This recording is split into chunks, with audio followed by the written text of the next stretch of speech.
For making it to the club on behalf of the Foreign Correspondent Club and myself. I welcome Ambassador Dinkar Srivastava and Ambassador Sharat, former diplomat, both of them, and Excellencies, former diplomat, known face to me, good friends to be around us. And we are very glad to have the discussion on this book. The reason for having this book is nothing to coincide with the India-Pakistan partition, that the grave wound of India subcontinent have been done by the colonial power. But I think there were lots of things interesting in this book that attracted me as a foreign correspondent based in India. I've been covering both India and Pakistan and maybe the rest of the SAARC region. We've hardly on the questions why Pakistan was formed. In fact, we just go by the Wikipedia, we go by what is the history being given to us, we read it about the partitions, the people played the role. So we had also a discussion of unknown heroes in the Indian independence, which have been with the Mr. Prem Prakash. And I think now with this book, we'll have some kind of a knowledge, maybe a little background, and it open our eyes to understand India as as the mother of the whole Pakistan and Bangladesh, and why this division has taken place. And I welcome you. And I, without further delay, I'll ask our secretary, Mr. Prem Prakash Nanda, to introduce both the author and our moderator, Ambassador Sharat, to the dais. Thank you. Thank you. Welcome to FCC. And let me introduce Ambassador Srivastava, Srivastava, I really do not know how to pronounce it. Srivastava, right? He knows Arabic and has served in West Asia, Karachi, Washington, and Brussels. He has extensively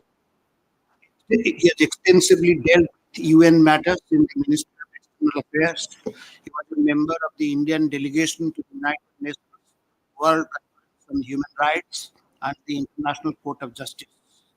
He retired as ambassador to Iran, where he negotiated India's participation in Chabahar port. After retirement, he served on the board of directors of GAIL and Indian Ports Global Limited. Apart from this book, Ambassador Srivastava has also authored another book, Forgotten Kashmir, the other side of the line of control. Thank you, sir. And then Ambassador Sarad Savarwal, again is a career diplomat of the 1975 batch of the Indian Foreign Service. He has served as Ambassador of India to Uzbekistan. He was Deputy High Commissioner and High Commissioner to Pakistan. He is a distinguished visiting fellow at the Anand Center.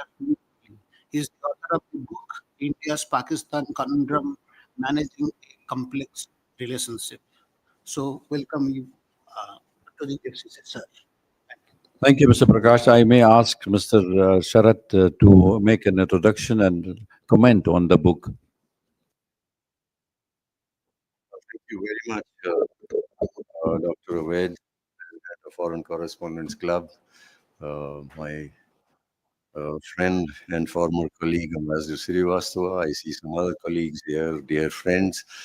First of all, let me say how happy I am to participate in the launch of this book, Pakistan Ideologies, Strategies, and Interests, by Ambassador Srivastava. I'll be very brief and make a few remarks because I think it's the privilege of the author to introduce the book to you rather than saying too much now. We reserve some comments after he has spoken. I may have one or two questions. But let me begin by saying a few things that are well known to all of us, but need to be said when you introduce you say something about a book like this. So, 1947, the departing colonial power partitions India, and creates this artificially contrived state, Pakistan. Uh, Nearly 20 million people are displaced on both sides of the divide. Go to the other side, make a new life, new home.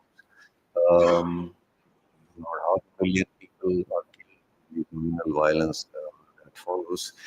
Um, I was told often by people of my parents' generation, I come from Punjab, that when all these events were unfolding and they were going through these traumatic times, the general feeling was that once the communal frenzy died out, the two states will be able to live peacefully. They may be able to travel, go to each other. And maybe some of those people who had left their properties perhaps may be able to retrieve them. That kind of feeling. But I think that was too much to expect. That was not to happen. Least did they realize what this new state will be.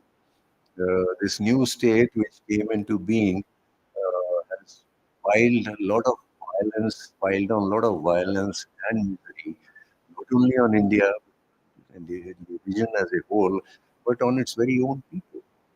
Uh, from the beginning, as I have said in my book, which was mentioned, I have always maintained from the beginning it was a troubled and a troublesome state. It was troubled internally and it was very troublesome for India and an entire region and then for the international community.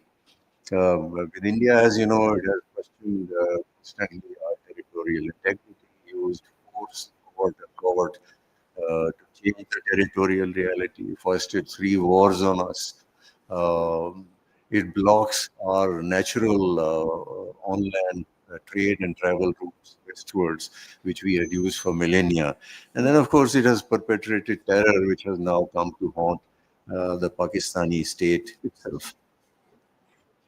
Um, it lacks a positive identity and has continued to define itself in opposition to India. This is one basic problem that has caused a whole lot of trouble and determined its posture towards India, besides many other vested interests that developed as the state, the new state of Pakistan moved forward.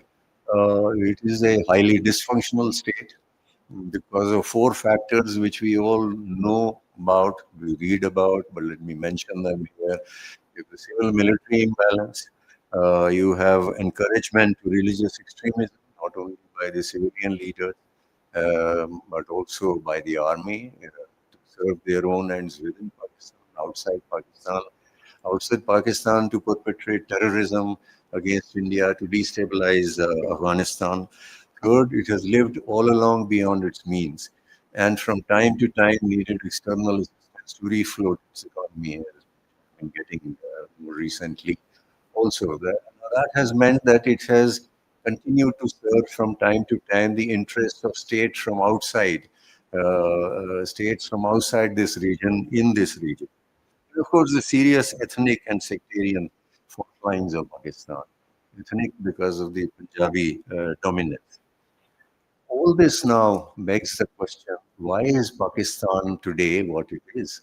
You raised one question, Dr. Awed, which is how did Pakistan, how did things move towards Pakistan coming into being? What was the thinking? What were the dynamics that brought it about? I think an important question for us also to consider is why is Pakistan today what it is? I think the answer lies, as I learned more on this book, in personalities who are connected with the Pakistan movement and in running it later on, the ideologies, various ideologies that determined its orientation. And in many cases, as I realized, I was reminded reading this book time and again by the sheer opportunism of the personalities involved who sought Pakistan and then who ran it afterwards. This is an extremely well researched book. It is a very valuable addition, I think, to the literature that answers all these questions. The question that you raised and the question which I raised. I think you asked why I'm eminently qualified to write a book like this. He was in Karachi. Unlike me, I was both postings in Islamabad. Karachi is a little more atmosphere for discussion and debate, and this very tightly controlled Islamabad. And then, of course, he has very deep knowledge on the subjects on which he has written. As I said, it's his privilege to introduce the book, the author's privilege. So I would request you to introduce the book after your presentation. We will have, I may have some more remarks or questions of mine, but I'm sure the audience will have a question and answer session. So the floor is yours. Thank you very much. Yes, Ambassador, the floor is yours. Thank you, Dr. Y, Sharad, Mr. Prakash. I have two comrades in arms, Dilip Sinha, Ambassador Sinha, and Ambassador Sajdev. My book, Pakistan Ideologies, Strategies, and Interests.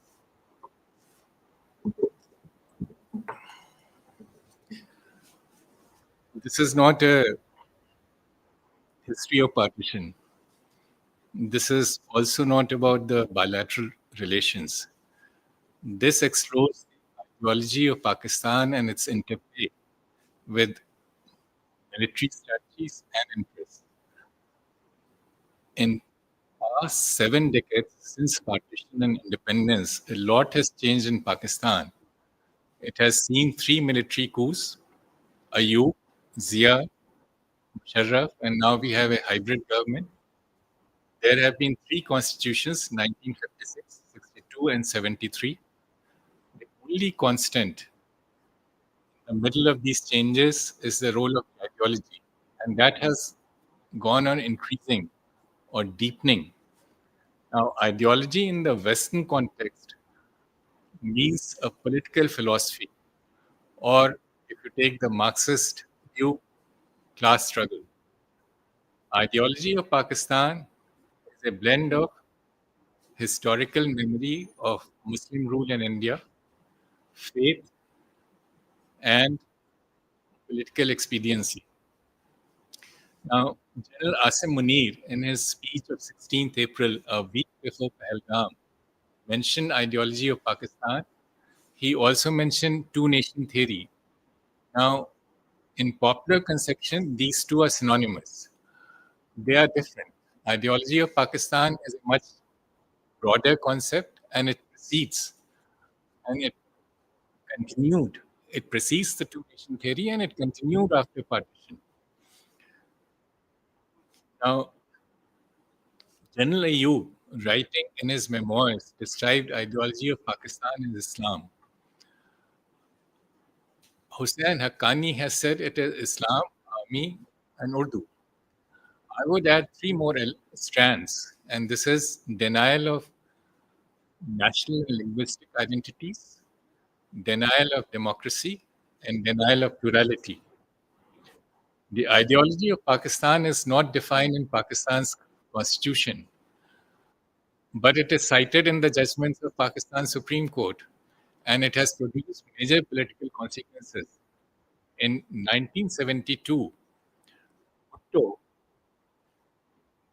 banned Awami National Party, which was a principal opposition party at the time, and he sacked the 2 provincial governments of the Awami National Party in Balochistan and NWFP. Pakistan has 4 provinces, so essentially half the Pakistan. So now Wali Khan, head of Awami National Party, went and appealed to Pakistan's Supreme Court. The Supreme Court upheld Bhutto government's decision, and in its judgment, Chief Justice Hamudur Rahman said that National Awami Party of Wali Khan is against the ideology of Pakistan. Now, this was 1 year before Pakistan's third and current constitution came into being. So the ideology of Pakistan precedes the constitution of that country. And in fact, it precedes the creation of that country. Now, in Pakistan's official historiography, there are 3 eminent persons who played a role in shaping the idea of Pakistan: Sir Syed Ahmad, Iqbal, and Jinnah. There's a 4th person, Maududi, founder of Jamaat-e-Islami. The Pakistani establishment is very reticent in acknowledging his role because he had opposed Pakistan's creation before partition. But he and his party have left major imprint on Pakistan of today. Sir Syed Ahmad Khan was, he was there when the idea of Pakistan was not there, but he played a role in creating a sense of distinct Muslim identity. He was product of an age which saw the collapse of the Muslim power in India in 1857. 2 years later, he wrote a book, Asbab-e-Baghawat-e-Hind, The Reasons for Indian Revolt.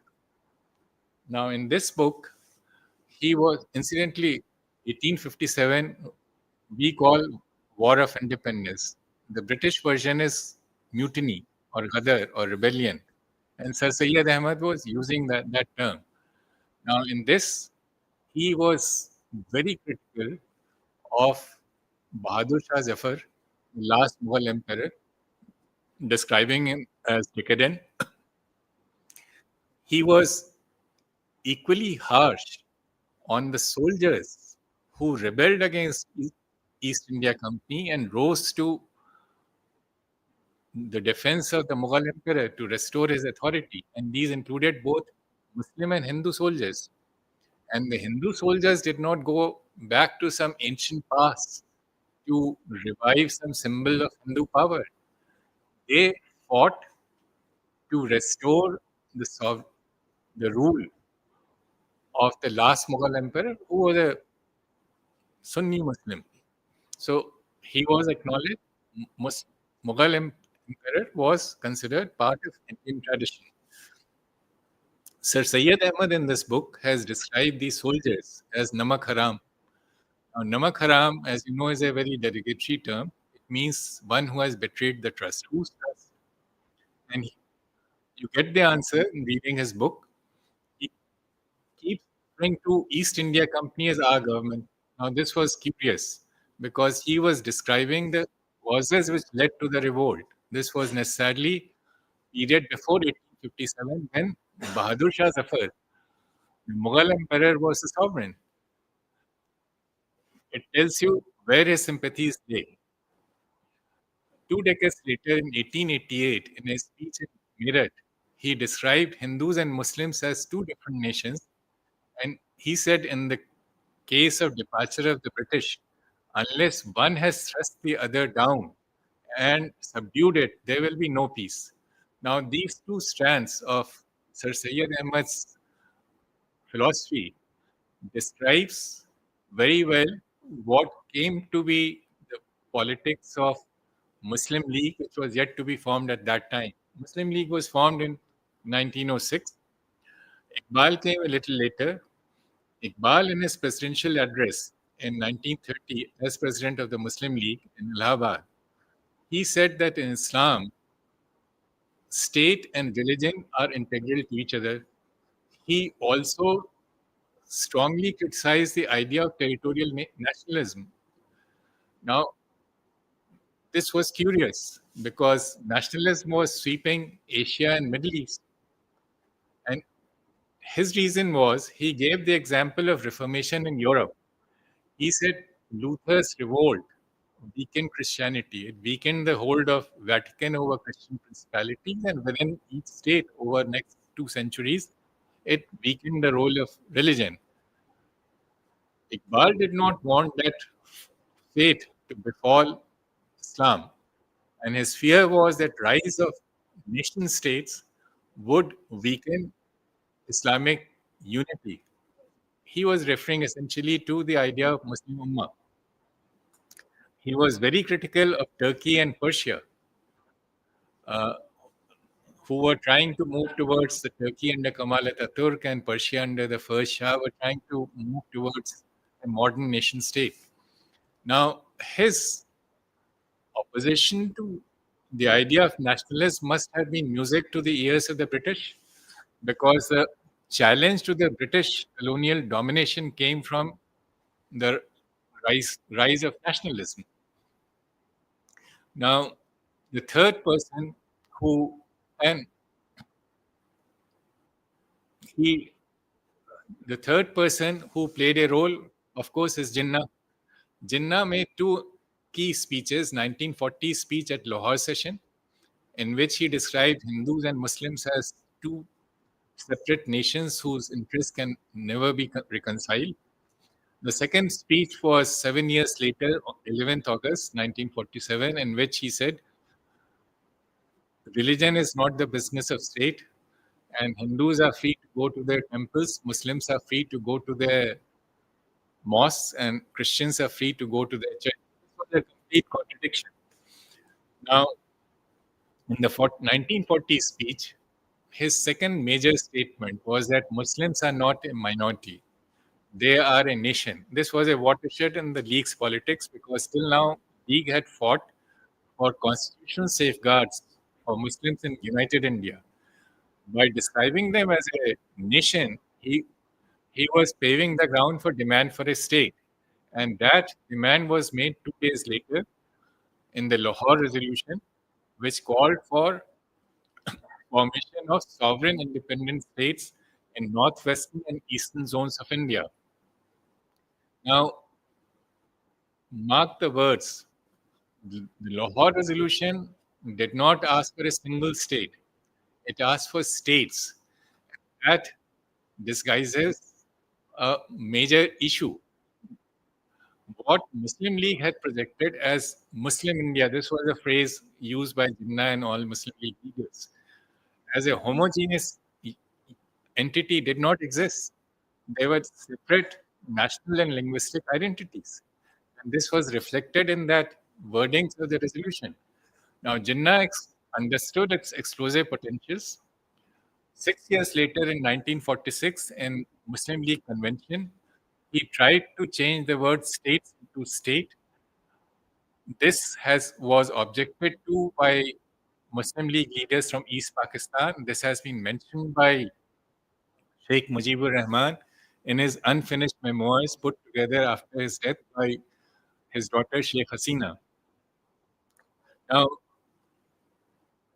this second speech which he made, I mentioned earlier, 11th August, this is held up by Pakistan's liberals as Jinnah's true vision. Jinnah did not live up to this vision, never repeated this theme. 6 months later, in a meeting of Karachi, in Karachi Bar Council, he said that Pakistan's constitution will be based on Sharia. So he had gone back on his own precept in his lifetime. After Jinnah's death in 1949, Liaquat Ali Khan brought the Objectives Resolution. Objectives Resolution, as the title indicates, was to describe the objectives of the new state. Now, the resolution, the preamble said that Allah Almighty has sovereignty over the entire universe, and his authority is delegated to the state of Pakistan through its people to be exercised within limits prescribed by him. Him means the divine. Now, three conclusions follow from this. First, the idea of divine sovereignty goes against the principle of people's sovereignty, which is a basis of democracy. In democracy, people are sovereign and they delegate their sovereignty to parliament. Second, that if the constitution of the state is based on the faith of the majority community, it places the minority rights on a very precarious perch. Third, the resolution further said that the state is enjoined to enable Muslims to order their lives in accordance with tenets of Islam as enshrined in Quran and Sunnah. Now, this gave the state a role in personal domain of individuals' life. Individuals, that is, members of the majority community, and that is the drama which is being played out in Pakistan. You know, the minorities, they got rid of within 4 years. Most of them, there's a tiny minority left. Now it's the victims of ideology of Pakistan now are the majority committee members. Now, this resolution over next 5 decades this was included in each of the three constitutions, 56, 62, and 73. And its position became stronger and stronger. Bhutto, who projected himself as a westernized elite, he made it part of the operative part of the constitution. Zia gave it overriding authority over fundamental rights. Supreme Court of Pakistan has described it as the the basic principle or the foundational principle of of Pakistan. Now,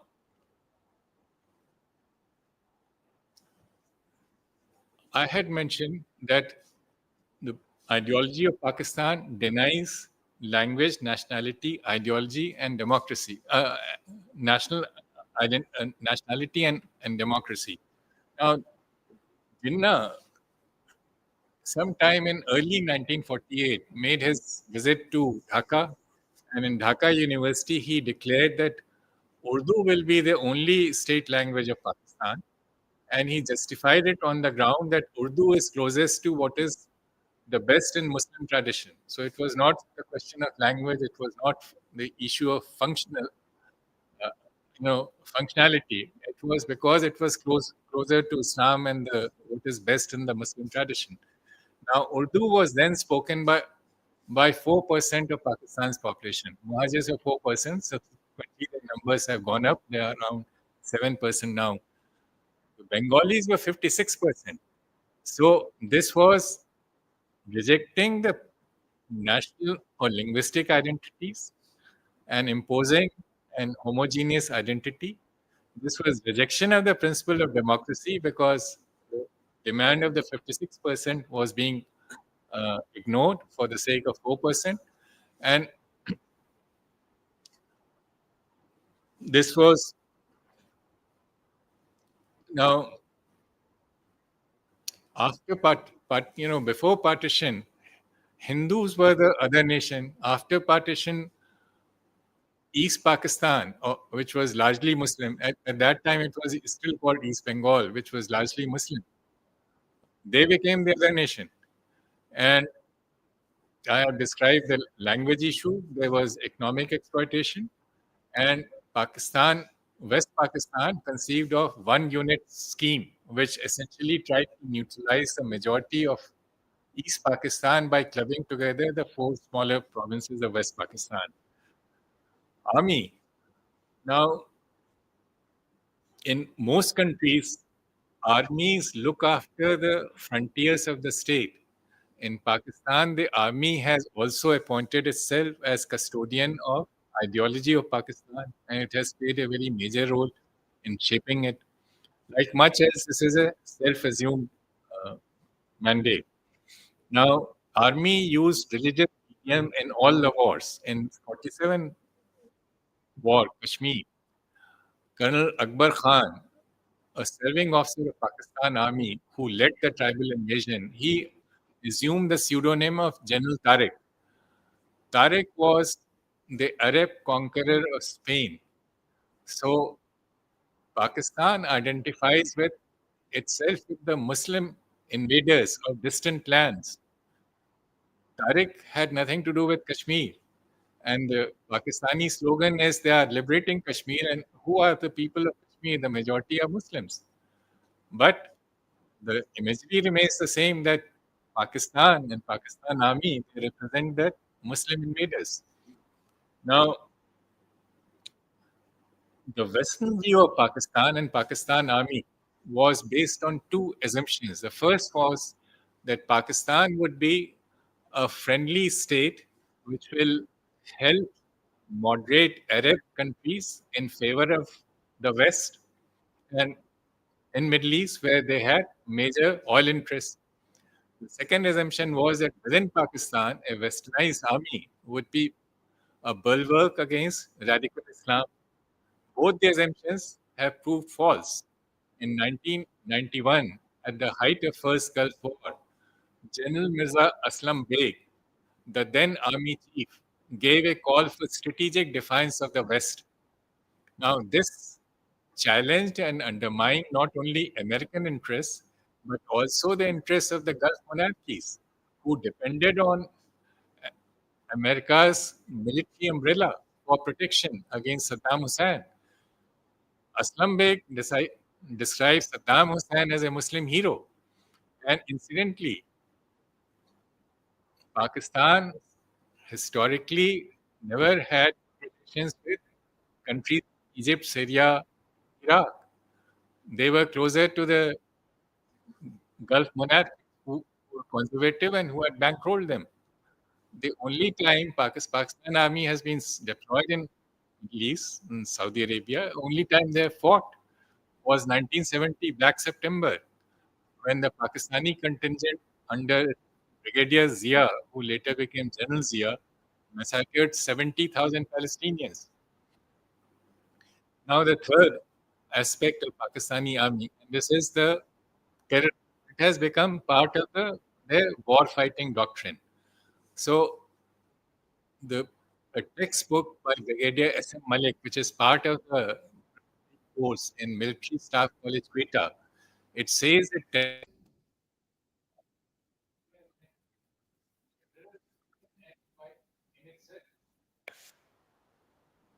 now book, the introduction was written by General Zia himself, and General Zia said this is a very clear, this book, clarity and precision to the Quran. Then he went on to say that a professional soldier fighting in a Muslim army for a Muslim state cannot become a true professional unless he takes on the colors of Allah in all his activities. Mark his words. He is not talking about Pakistani soldier fighting in Pakistani army for Pakistani state. That would be a perfectly legitimate role. He's talking of a Muslim soldier in a Muslim army for a Muslim state. So this is harking back to the idea of transnational Islam. This what Iqbal said and what Maududi said. And incidentally, I am slightly going back and forth. There's a strange convergence between thoughts of Iqbal and Maududi.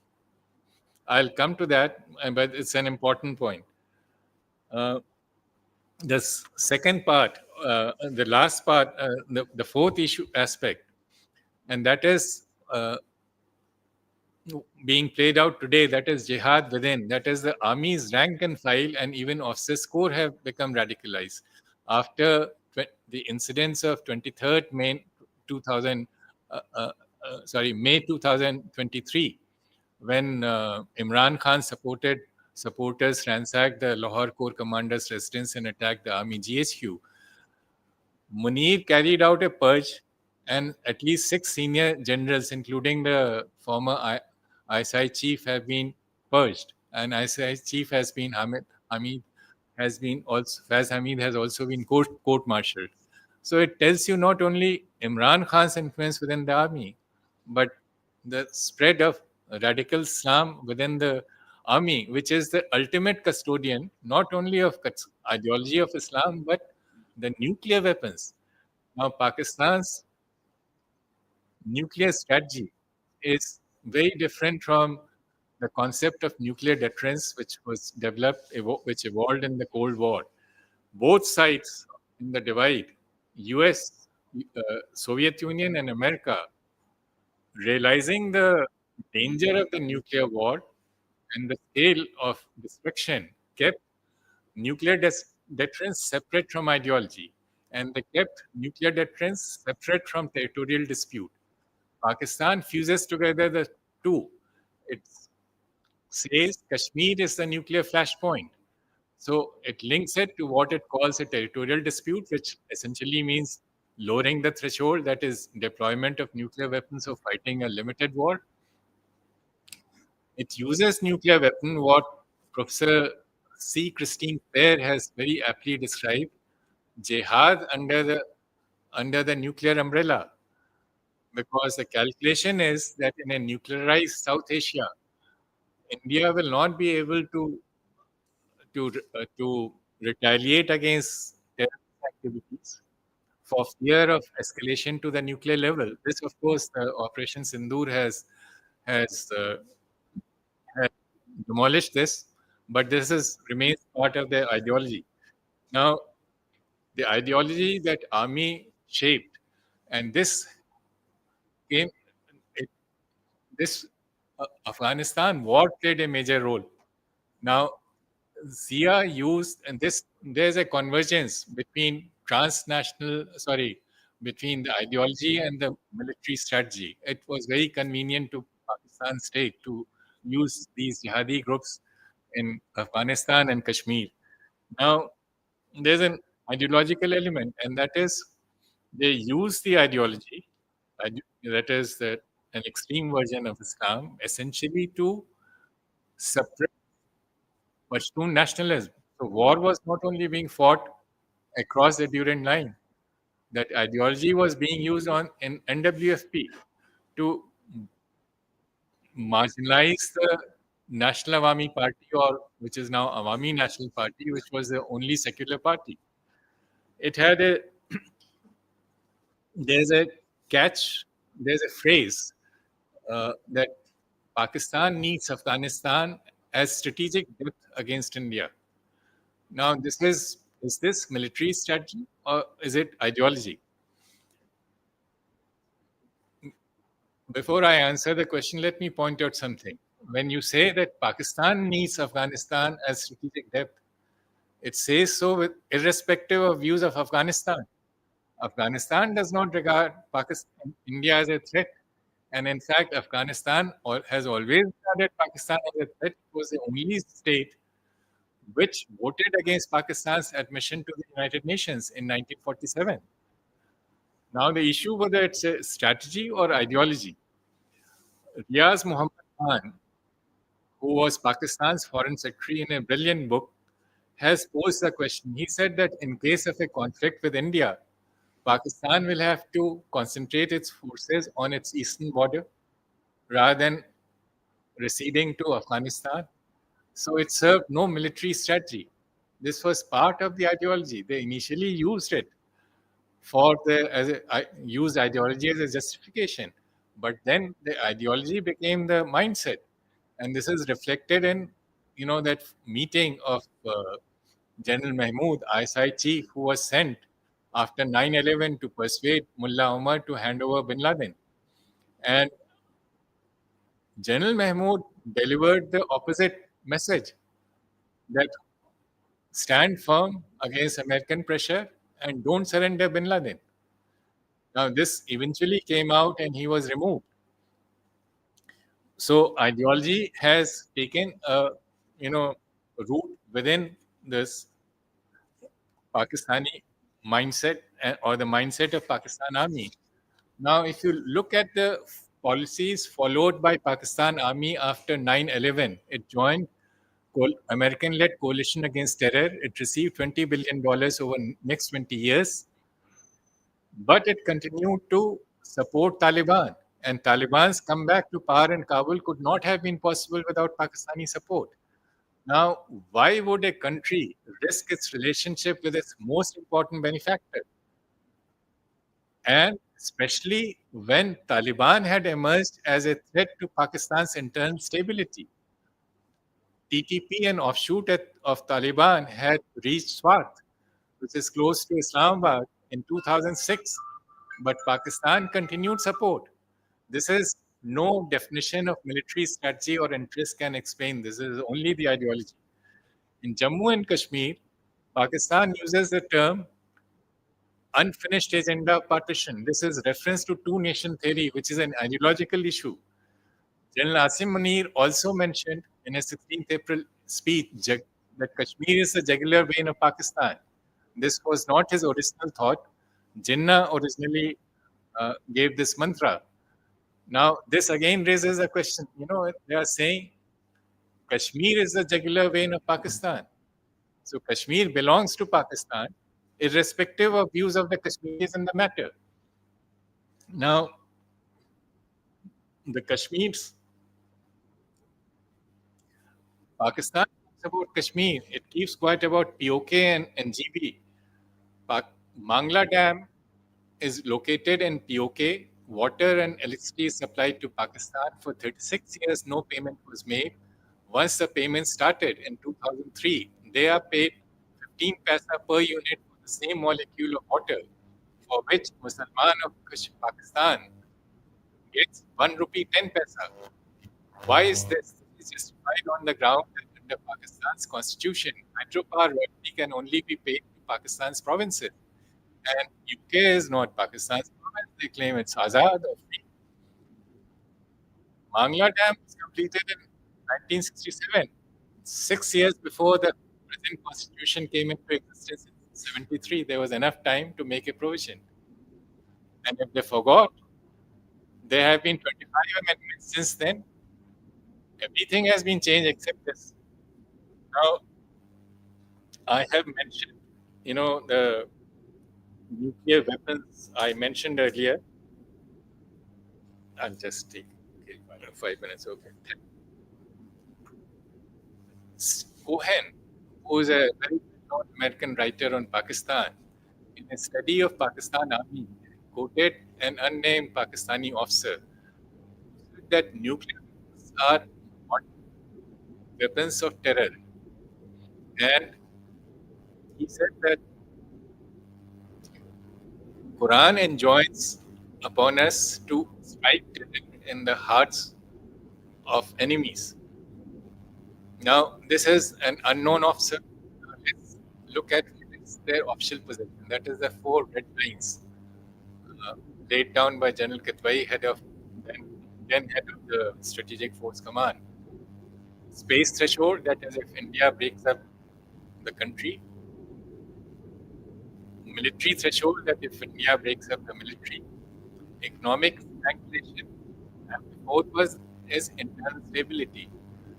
No country has used economic pressure as a ground for threatening nuclear war. Russia or Soviet Union has been under US sanctions for years or decades. China is under US sanctions, nobody is threatening war. Now, these red lines are deceptively framed. They are counter-defensive terms, but they are used to hide a very aggressive policy.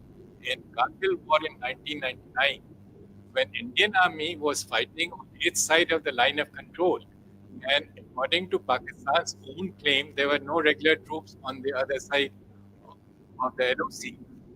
Pakistani Foreign Secretary on 31st May threatened use of any means. This was reference to nuclear weapons. So the nuclear threat was held out when there was no threat to Pakistani, no interest into Pakistani territory, and no Pakistani army officer or soldier was in Pakistan's claim. Pakistan's economy, Islam is cited to justify whatever policies they have followed. When it comes to economy, they make a departure from Islam. The beauty of Islam is the idea of equality. Pakistan has the highest degree of inequalities, and this is why I have titled my book, Ideologies, Not Ideology. What is seen in Pakistan today is a triangular contest between Army, TTP, and Imran Khan. Asim Munir declares TTP and has declared Baloch Liberation Army as Khawarijin, those who have gone outside the fold of Islam. TTP says that if Pakistan supported Taliban for establishing an Islamic emirate in Afghanistan, why not in Pakistan? They are logically consistent. And Imran Khan talks about Riyasat-e-Madina. He is harking back to the 7th century. So all three are resorting to religion, because in a country where religion is the ultimate source of legitimacy and power, whosoever controls the interpretation of religion has the power, and this is a conflict. Now, the last thing I must mention this. Muslim League and Jinnah were not the sole spokesmen. They were nationalist Muslims who fought for United India. You know the role of Maulana Azad and Rafi Ahmad Kadwai. My book is dedicated to Khan brothers, Dr. Khan Sahib, the Chief Minister of NWFP, and Badshah Khan. But my book, there's a chapter on this. The hero is Maulana Madni, head of Devband. In 1938, he wrote a book, Muttahida Qawmiyat, Composite Nationalism, in which he showed that Prophet, on the basis of verses of Holy Quran, that Prophet Muhammad used the term Qawm, which means nation in Arabic, in a religious term. He was uh, using this term even for non-Muslim tribes. Now, this was a slap on the face of Muslim League, coming as it did from the head of India's largest and most prestigious Islamic seminary. Iqbal rose to defense of Muslim League's position, which was building up two-nation theory. And Iqbal wrote a Persian couplet in which he said that this very sarcastic. He said that Madni does not know even the meaning of millet, and he went so far as declaring Madni almost a non-Muslim. Now, Iqbal had moved the goalposts. Madni was talking about Qaum, which means nation. Millet means religious community. So this was a different concept. Iqbal died in 38. Maududi rose to Iqbal's defense and wrote an entire book called Masla-e Qawmiyat. That is the issue of nationalism, and I have translated these from both Muttahida Qawmiyat and Masla-e Qawmiyat from Urdu, and also that Persian couplet. This Maududi said, he said that Quran uses the terms Jamaat and Hizb. Now, Jamaat and Hizb refer to group or party, which by their very nature are partisan concepts. So he had moved the goalpost. Nobody had an answer to what Madani was saying. Now, I'm an Indian diplomat and I'm not a Muslim. So I have not gone into the issue of Islamic theology or not made any comment on it. But I have dealt with United Nations. United Nations in Arabic is called Aqwam Muttahida. Aqwam is the plural of Qawm. Now, United Nations, by no stretch of imagination, can be described as a religious institution. So Madni was right. Qawm in Arabic does not have the religious connotation, and this was the fundamental debate on nationalism, which divided which divided the subcontinent and which is being played out in Pakistan today. So I'll stop here. Thank you. Thank you, Ambassador. I think I'll give you 5 minutes to speak to Ambassador Sharad, and then we will open the floor for question and answer. Thank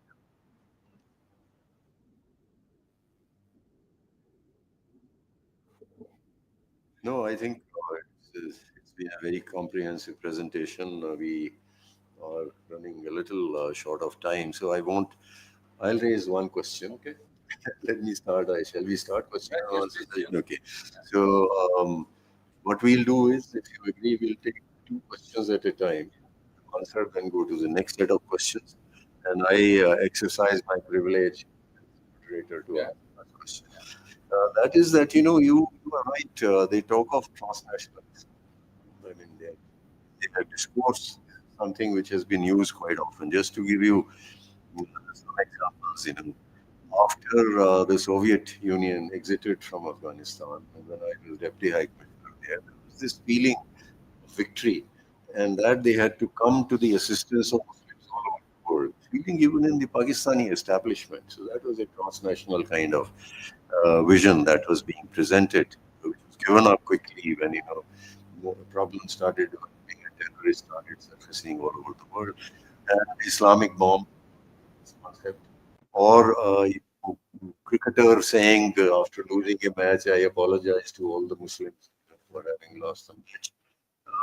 But in their actions, would you agree that they Westphalian state with a definite territory controlled by an establishment and established promotes the interests of the state as it is fit?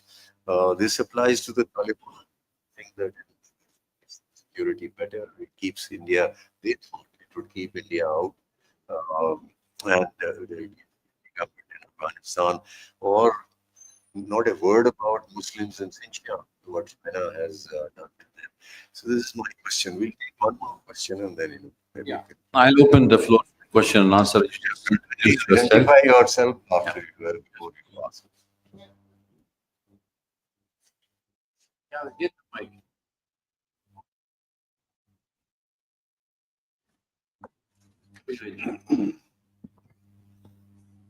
Thank you. I'm Professor T.K. Giri, a student of international politics. I get the impression, Mr. Srivastava, that you are privileging ideologies in external affairs. But like Mr. Sabrawal was saying, ethnic things. If Islam was the pillar of their ideology, why was Bangladesh created on the basis of language? And why is Pakistan being tortured? They're also Muslims. So I do not think I go together. So, and Mr. Sabrawal also said that Pakistan is guided by opportunism. So your privilege ideology surprises me. I would like you to enlighten us on that. We will take the question now, and then you will be the third question. All right?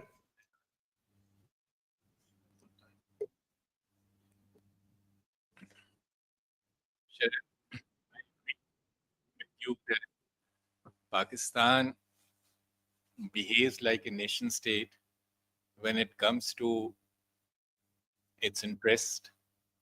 As I mentioned earlier, despite the talk of Ummah, the only time Pakistan army has actually fought in Middle East was killing the Palestinians. They didn't fight for Ummah in Syria or other place, or for Palestinian cause, which General Asim Munir rants about. But overlay of ideology, it's a subtle thing, but you can't deny.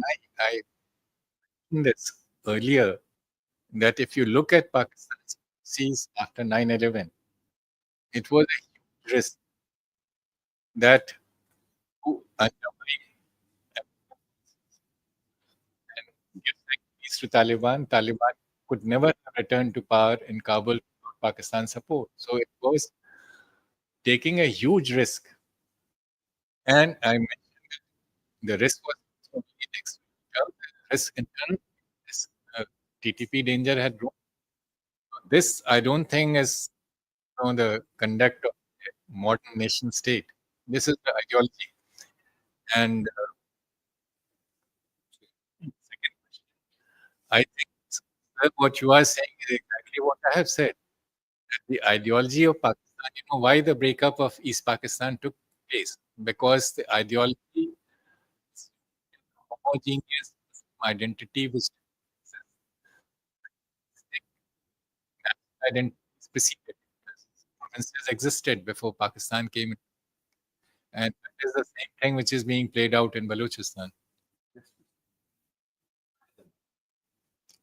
You also Yes, my name is Arti Tikku. I'm the editor. So my question is, how is Pakistan, an Islamic republic, different from other republics? Is Pakistan more committed and radicalized than other Islamic republics?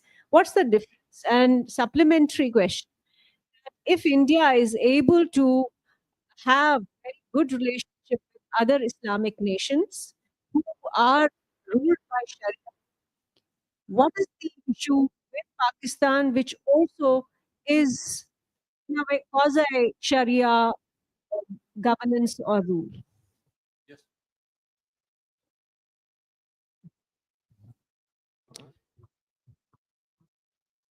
Hello, I'm Mrs. Kirmani, member of this club. Mr. Srivastava, my question is basic, like you said, there were four, you mentioned the name of Bal and two other people. Uh, yes, Sir Syed Ahmad Khan and third Jinnah, and one more person you mentioned. But in 1906, it was basically founded by Khwaja Salimullah Khan. You did not name him. And there is one more person. Uh, whether you have what you can say research on it, Veer Savarkar, right? You have mentioned it or not. He was also a person who idea was propagated by these people, these three people, but he fueled this ideology, right? Just to have what you can say for political power. If the Pakistan, if the Muslim take this Pakistan, then in India, the majority population will be Hindu and they will have the political power. Right.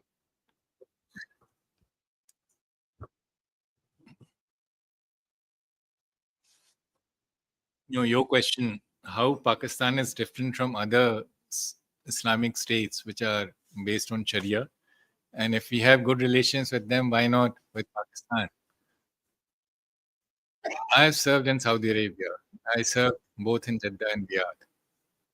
Never felt any hostility. I'm an Arabist. My colleague was also there. But that is anecdote. But you tell me one state, one Islamic state, which has given sanctuaries to Taliban, Al Qaeda. Why all of them gravitate towards Pakistan? Saudi Arabia had expelled Osama bin Laden, and it was Prince Turki who was the Saudi intelligence chief. He, on American bidding, came to Pakistan and went to Qatar and met Mullah Omar to ask him to surrender Osama bin Laden, brought a drew a blank. Mullah Omar was Pakistan's Christian. He taught in Binori Mosque in Karachi for 19 years. And I've given that example of ISI chief, General Mahmood, who was sent to persuade him to hand over Osama, and he did the opposite. So, there's a very major difference between Pakistan and other Muslim states. They do not use Islam and Sharia for their nefarious political ends, which Pakistan has done and brought a bad name to Islam. The-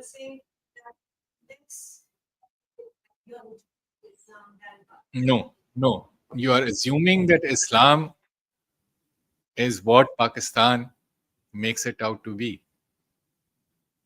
I'm not a Muslim, but I think my Muslim colleagues will bear me out that Pakistan has a distorted version of Islam, and it uses Islam for its state purposes.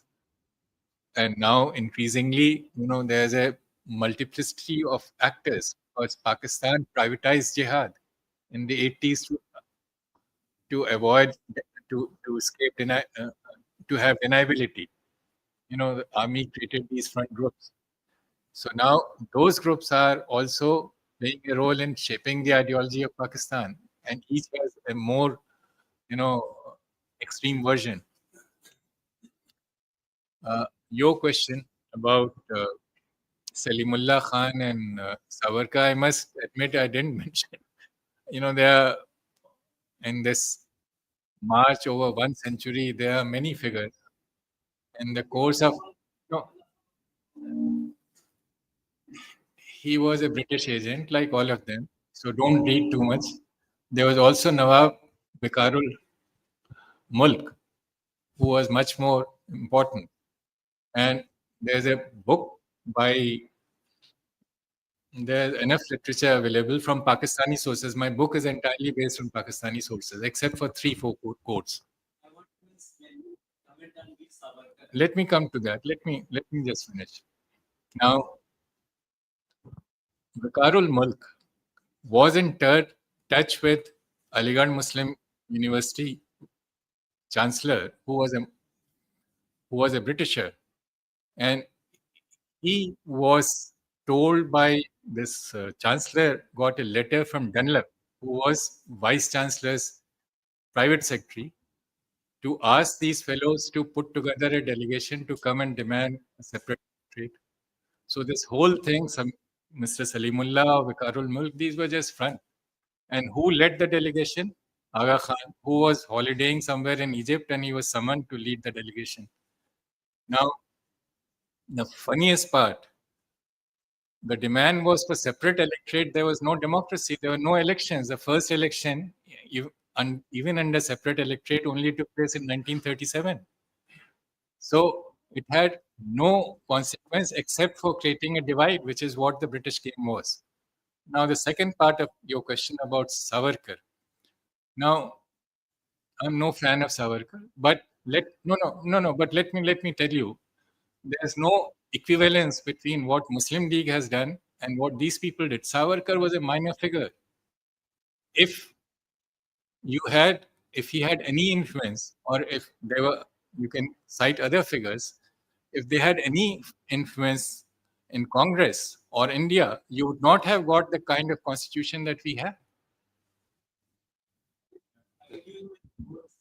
All right. Let's say had another question. We will come back if yes, please. Yeah.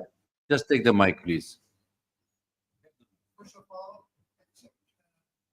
Dinkan, my congratulations for so nicely briefing us about your book. And then my question is that you very well referred the role of Jinnah in the creation of Pakistan, but you kept silent when you were referring to the foundation of Muslim League in 1906. Then what Jinnah was doing? That day Jinnah was in Kolkata, and he was convening a conference of nationalists, Indian nationalists, and that was to oppose the creation of Muslim League.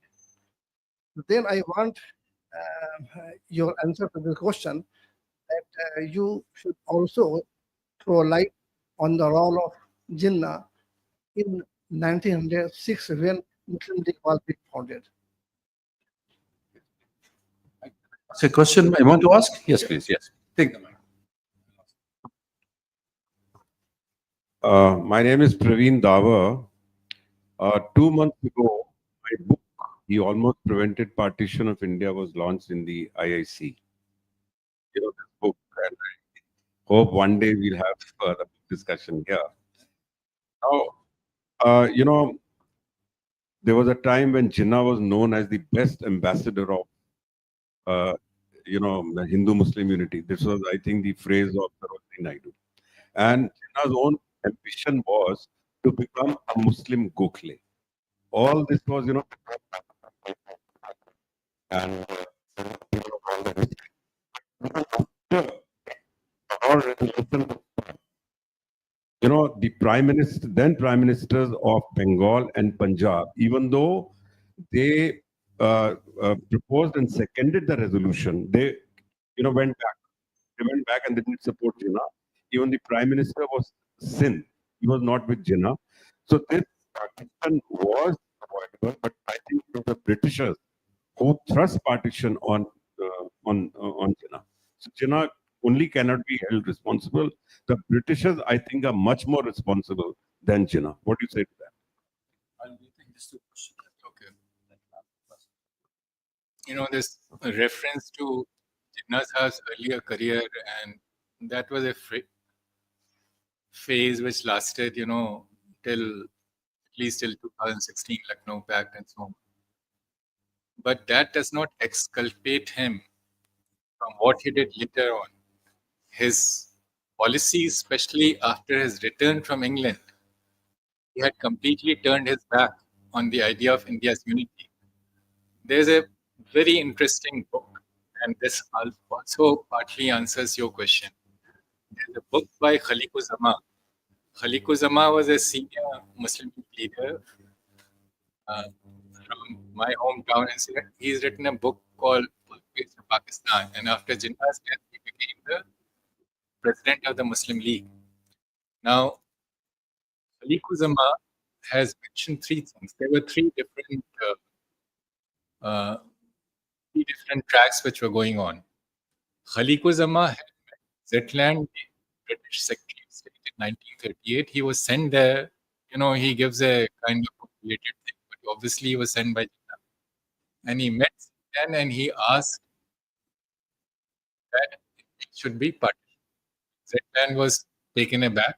It was 2 years before the revolution. And Khaliquzama, of course, claims credit for it. He comes back, came back, reported it to Jinnah, and Jinnah asked him, have you thought of the consequences? Now, the second track was, this is Sir Sikandar Hayat, and I have great regards for him. Sir Sikandar Hayat was unionist leader he was also a member of the Muslim League, but he was trying to avoid partition. And he came up with a scheme of a loose confederation. Now, there's a very interesting book by Pendrell Moon, a British ICS officer of Punjab cadre, Divide and Quit. And Pendrell Moon has mentioned that he discussed this with Sir Sikandar Hayat, and he asked him why he was opposed to, League's theory, idea of partition. And Pendrell Moon has described that Sir Sikandar Hayat's eyes were, he was staring at him, and he said to you lived and worked in, and you should have known what will be the consequences. Every Muslim will cut the throat, every Hindu banya. And Pendrell Moon said that, unfortunately, Sikandar Hayat said that he has come up with his paper for this sort of loose confederation, basically to kill this idea which League and Jinnah were pushing through. Pendrell Moon has said with regret that unfortunate, and he described, Pakistan as a chimera, that unfortunately Sir Sikandar Hayat died in 42, and that disaster came to pass. Now, the third track was this, what came as a partition scheme, and this was prepared by Sir Zafarullah Khan, who was a member of Viceroy's Executive Council. This is the Lahore Resolution, and this was shown to the Viceroy, who sent it to England for approval. It was not shown to the Subjects Committee of the Muslim League before it was introduced and approved. Now, Khaliquzama, in his book, has described an incident before this resolution was passed. There was an internal meeting, I think February, a month before or something, where all these schemes were discussed. And Jinnah got Sir Sikandar Hayat's idea of a loose confederation have kept India united, killed. Khaliquzama has said great pride that few people, when the idea of partition was approved by Muslims, this was before the Lahore Resolution, and then this decision of the Muslim League to go for the partition, this was before the Lahore Resolution. But Lahore Resolution doesn't mention Pakistan, but the intent was clear. And this internal decision was also communicated to the Viceroy. Then they went. So there was no ambivalence in Jinnah's thoughts. There is a great theory quoted by this lady. That that Pakistani, that Aisha Jalal, that Jinnah was bargaining. Now she has erected into her central thesis something which he never said, and what he always said she has completely ignored. If he was bargaining, constitutional lawyer, he should have spelled out the bargain. He never did. And Professor Ishtiaq Ahmad, who's written a very well-researched book on Jinnah, has said that Jinnah stood like a rock after the Lahore Resolution. And next year in 41, it became the Muslim League's creed. He never went back on the idea. So whatever may have been the early beginnings, that does not exculpate him what happened subsequently. And his biggest, I think this is the biggest, damage that he did, the direct action call. And why did he give it? Because, towards the end, the, the British needed Muslim League as a counterbalance to the Congress as long as the British were going to be here. Once they had decided to leave, they didn't need this counterbalance. So sometime, this is a cabinet mission plan. Pakistan claims they accepted it. The acceptance was couched in such conditions. It ended by saying that we accept it in the belief that this is going to lead to creation of Pakistan. So this is, completely convoluted thing. And in Pakistan did not agree to join the Constituent Assembly. This was stated upfront. So India accepted both the long-term plan, the Constituent Assembly, and the short-term plan, which is the executive participation in the government. So eventually, the British Viceroy decided to invite Congress to form the government, and that was a realization by Jinnah that he had lost that veto, and that is why when he decided to give a call for direct action, which was basically a call for communal violence, which led to massacre of thousands of innocents. Thank you, Dinka. Thank you.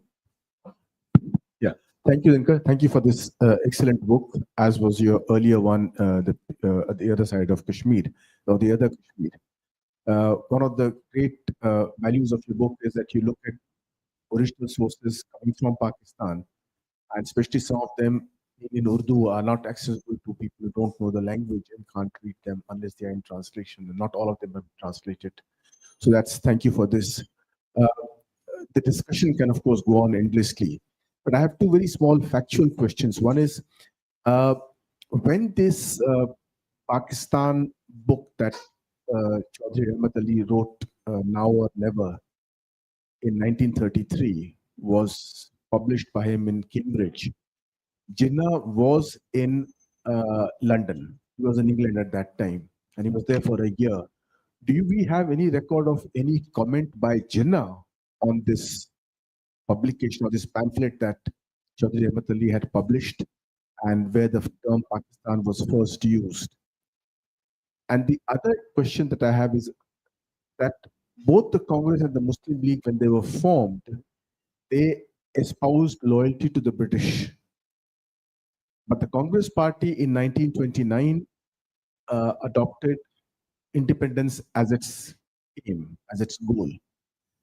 Did the Muslim League ever adopt a resolution seeking independence from the British? I have a slightly different question than the discussion which has taken place so far. How to improve Indo-Pak relations at this juncture? Yes, Ambassador. You do the second question. How to? Improve Indo-Pak relations. Sir, I must confess my complete inability. I think my senior Ambassador Sharad, he was High Commissioner to Pakistan, and he is better placed, better equipped to answer your question. So let me take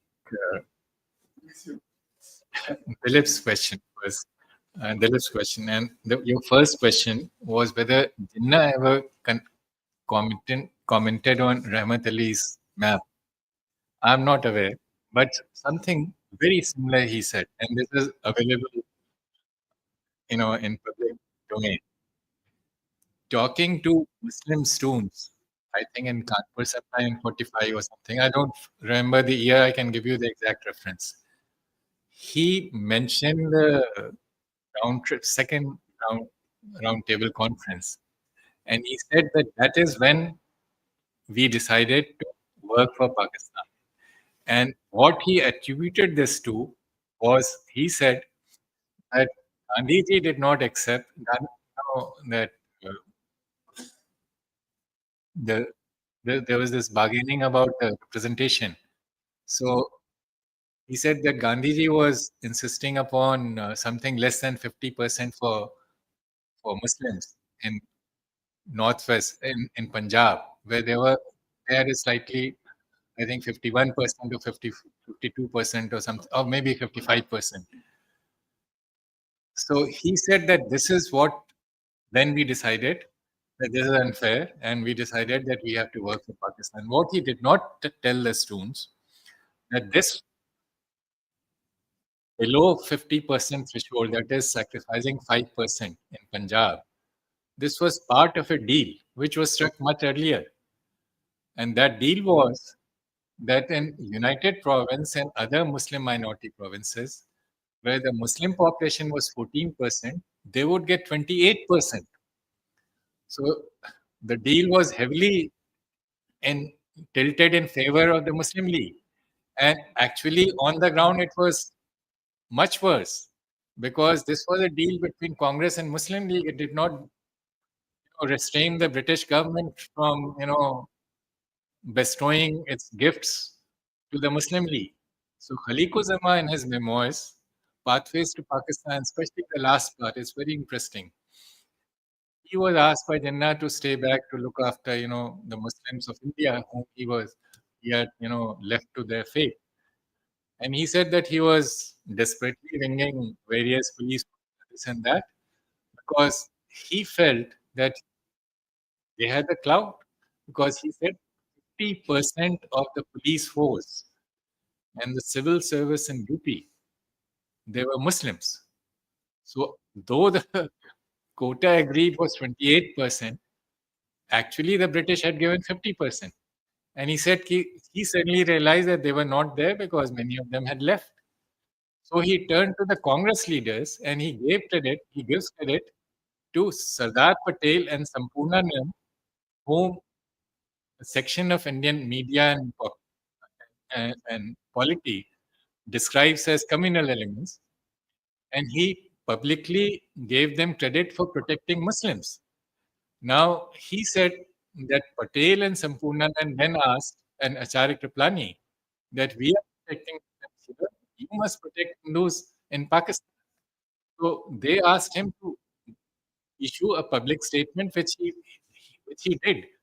That landed him into great trouble with Jinnah. So on his next trip this was very interesting. He was a Muslim League member. Jinnah was still using him to sort out Muslim League problems in Punjab, which was by then had become part of Pakistan. And Khaliquzama was member of the Indian Constituent Assembly and making these trips. So he went to Jinnah, and Jinnah came out of his room. Khaliquzama said, very angry, waving that message.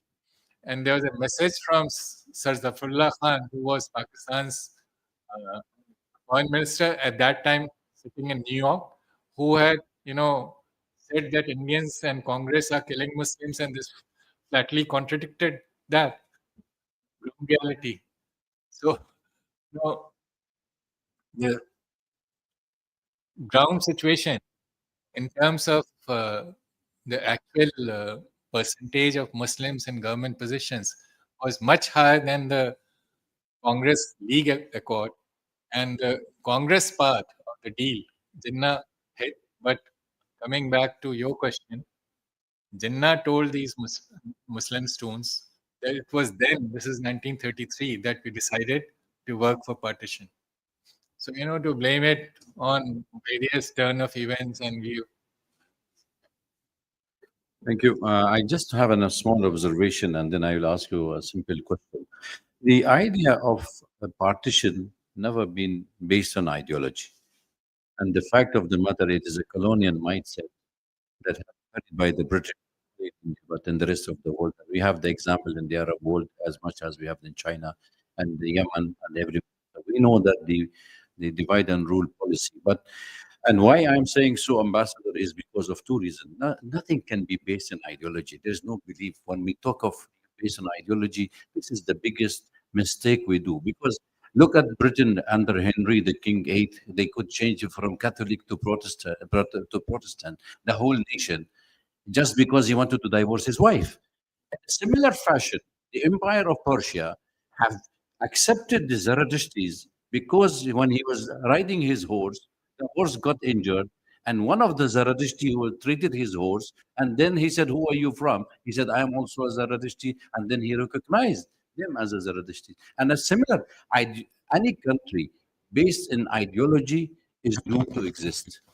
What Netanyahu is doing in Gaza and in Israel, claiming that it is a Jewish state, is absolutely bringing dooms to Israel's existence. So Pakistan never came to existence based on ideology. And why I'm saying so? Because the defense minister himself said we rented our state to the United States for 30 years to fight the ideology of jihad in Afghanistan. So if you are renting your state fight for another ideology which does not even exist in Islam, which, if you wanted to fight jihad, you would have fought jihad in Gaza and Palestine, where it is totally inhalated, not in Taliban or in Pakistan or in Afghanistan, where you created the Taliban. We know how the Taliban was created, as you said. So my question is here, can we take Pakistan for granted that it is based in Islamic ideology as such? I mean, I don't know where they're practicing Islam in that religion. And in Muslim in India, equally fought the Britishers with the Hindu people. And that is what the Indian book says so. So how can we claim that partition was based on ideology when we know the question of partition was based on a colonial mindset? Thank you. Dr. While Awar, let me mention I agree with one of your observation and completely disagree with the rest. The one observation I agree is that Pakistan and Israel are the only two states which are based on religion. And that has obvious implications. It has caused problems in the subcontinent. It is causing problems there. I entirely agree with you. Pakistan is different, though, from Israel in one sense. Israel at least has accepted the right of return to Jews. They have not accepted the right of return to Palestinians, but at least they accept the right of return of Jews. Pakistan shut the door, except the Muslims of India to come. It shut the door in 1951, Pakistan Citizenship Act. Now, your first observation, again, let me say, you are right about the role of the British. The British have used minorities against majorities everywhere.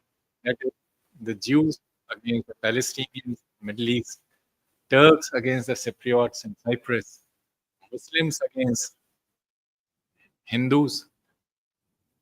But that does not mean that there is no ideology. Now, let me also add, and I have, before you mentioned this, I mentioned this and I took the pains to mention it at the conclusion of my speech, that my book brings out the role of Muslims who fought for united India.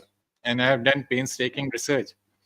This is personally translated from Urdu and Persian of material which is not, Iqbal's poem in Persian is not available. I got it from Maulana Maududi's book. Now, but you cannot deny the role of ideology. And I'm glad that you made this observation because that helps me clarify one point which I missed out. And this is, my English is not that good. There's an Oxford professor of Pakistani origin, Farzana Sheikh. And I would strongly recommend to everyone to read her book, The Meaning of Pakistan.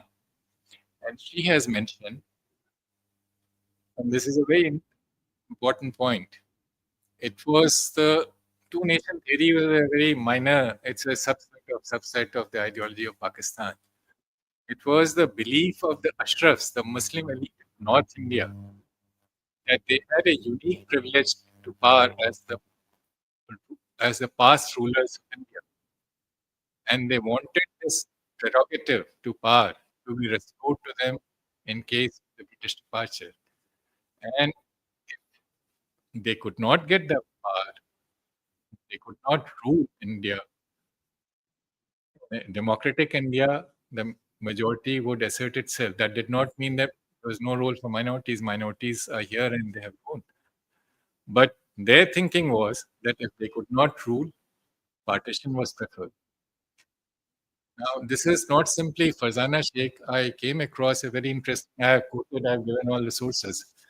This is a commentator in Dawn, a Pakistani, and he has raised an interesting question: why the two-nation theory surfaced towards the when the British rule was fading?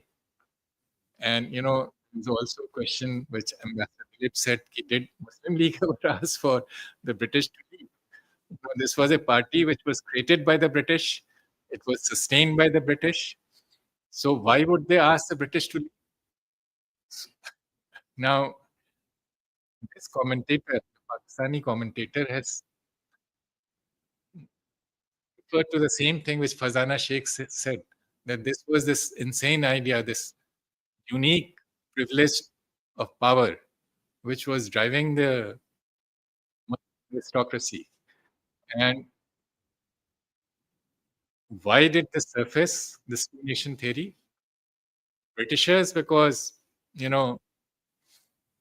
if they could not rule, they wanted to divide, to punish Congress and India for opposing them, and to reward the Muslim League. From Muslim League side, when it became clear that the British were leaving, the old idea that if we can't rule, then partition is a preferred option. And that is why the two-nation theory surfaced towards the end of the British rule. As long as the British were here, they were very... Khaliquzzama again has mentioned in voice that they could have continued, with wishful thinking, and he was writing this when he was governor of East Pakistan. They could have continued for 10 years. So they were very comfortable under British rule but once the British departure became clear, the Muslim elite could not accept coexistence with the majority. This was a denial of the principle of democracy. United India, this denial of principle of democracy, they continued after Pakistan was created, when they denied the East Pakistan majority. The majority of them were Muslims. And that denial continues till today. I think I'll take the last remark from you, Ambassador. Well, thank you. Very briefly, I'll give you my impression. Yes, all these ideologies that they have caused a lot of problems for Pakistan. I believe the basic impulse, and this also answers the question which was raised there, that, why can't we get along with? It's the interest of the Pakistani establishment which drives the state. And I believe that, ideology, you talk of Islam, what they have done to Muslims within Pakistan. Ahmadiyyas excommunicated in between Shias and Sunnis, fault line is sharp. Then within Sunnis, between Deobandis and Barelvis, etc., etc. Ideology has been used to clothe, whatever action the Pakistani establishment has taken to give it respectability. Now, does that remain the driving force, or is it the interest of the Pakistani establishment? Today, I think it's the interest of the army-led Pakistani establishment. They use Islam, they use this, that, and the other ideas.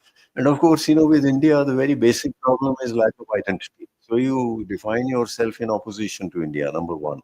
Number two, again, the interest of the Pakistani establishment to continue to have a relationship with low tensions. I don't think they want a big flare-up also with India, which is very essential for them to keep their hold on the Pakistani politics. There are many other factors. We don't have the time to discuss that.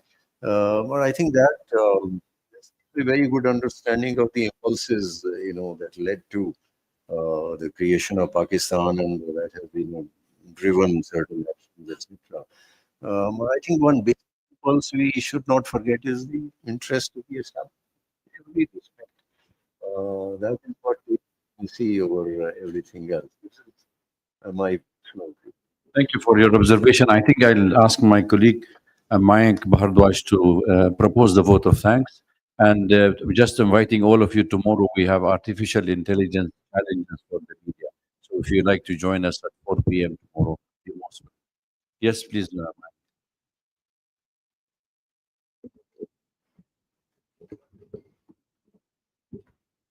you. Ambassador Srivastava has written an extremely fascinating books, and it comes at a rather interesting time. It's very the timing in terms of timing is really great, and he has served in many interesting places such as Karachi and Washington, the United Nations. So I take this opportunity to thank him for coming over to the club and giving us such an insightful talk. I also take this opportunity to thank Ambassador Samar for his time. Thank you. Can we give a token gift to our guest, please? Mike, you can just give it to ambassadors. This is for you. This is also for ambassador. Thank you. Thank you very much. Please join us for tea and biscuits. Thank you. The book is available also at concessional rate, and the author will be happy to sign it. You can just